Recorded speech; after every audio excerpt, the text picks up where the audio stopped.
We are speaking on the behalf of Zainab Abu Al-Khair. My name is Zainab Abu Al-Khair. I am one of Hussein Abu Al-Khair's sisters. My intention today is to tell you about my dear brother's urgent story which is affecting our family deeply. Hussein is Jordanian and living in Jordan. Last year, on the 18th of May 2014, he was arrested by the Saudi police and unjustly convicted of smuggling drugs into Saudi Arabia through the Jordanian and Saudi border. He has been put in jail while awaiting his trial and then was officially convicted. He was sentenced to the death penalty by beheading. My brother Hussein has not smuggled drugs into Saudi Arabia. In fact, he believes that he has been set up. At the Saudi security border, the agents pretended that he was bringing in hidden drugs in his car. Hussein never saw them take anything out of it before they confiscated the vehicle. From this moment, he was detained and was tortured for 12 days by being hung upside down by the ankles with the help of thick chains. He was beaten with sticks, hands, and other methods. He has been spat on, insulted, and shamed through insults. His body has been hung with his legs and hands stretched out as he was being hurt. When his body and spirit were broken, he was forced to sign a false declaration saying that he admitted to smuggling drugs into Saudi Arabia. From this moment on, he was thrown into the Tabuk jail awaiting his trial. He spent 8 months in jail before his trial, which happened only in late January 2015. He was going to be officially convicted since he had signed a declaration in order to put an end to the torture.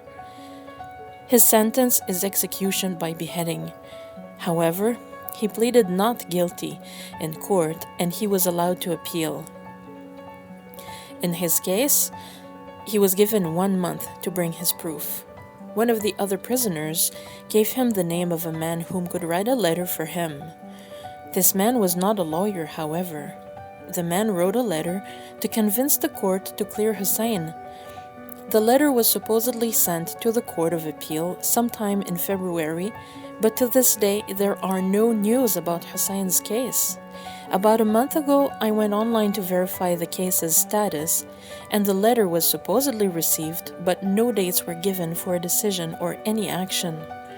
The case is pending and has been since February 2015. One of the issues is that Hussein has not had the chance to defend himself in his court hearing as he did not have a lawyer. No proof has been given regarding his supposed crime. Only his signature on a faked declaration, which was obtained through almost 2 weeks of torture. At his court hearing in January 2015, once he faced the judge, he admitted that he was forced to plead guilty because of the torture. If he does not win his appeal, which has not yet been set, his head will be cut off. On Wednesday, October 21st, my sister, who lives in Jordan and follows our brother's situation, called me. Hussein called her from jail in a panic.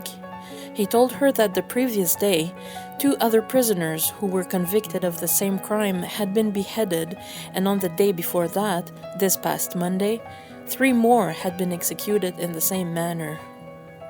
Hussein is extremely nervous and expects to lose his head as well, no matter the appeal.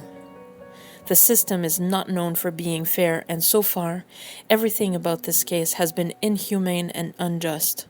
So he fears for his life. He fears for his wife, 6 daughters, and 2 sons, one of whom is disabled. My brother has been set up, was tortured in order to plead guilty to a crime he did not commit, spent 8 months in jail and abused awaiting a trial that was unfair, where he had no representation, where no proof was given other than a signature obtained through torture. He has spent 8 more months awaiting appeal, while he is obviously wasting away, sick and exhausted from surviving because of a crime he did not commit. He's wondering how come the supposed drugs would have passed without detection at the Jordanian border before entering the Saudi border if it was true. We do not know how it may have happened, but it feels like those drugs were indeed wanted into the country and secretly smuggled by an unsuspecting innocent person, whom could then be blamed and punished as the real criminals walk away. This is what we feel might have happened. And the fact that Hussein has been tortured so much and was given an unfair trial amplifies our feeling that it was all planned. We are desperately seeking help and support. Hussein fears that he will not receive his appeal, and even if he does not have a lawyer to defend him. He has no chance. The sword is at his neck already, and the clock is ticking. How can Saudi Arabia be in such a good position with the UN when they have such barbaric laws, regulations, and punishment system?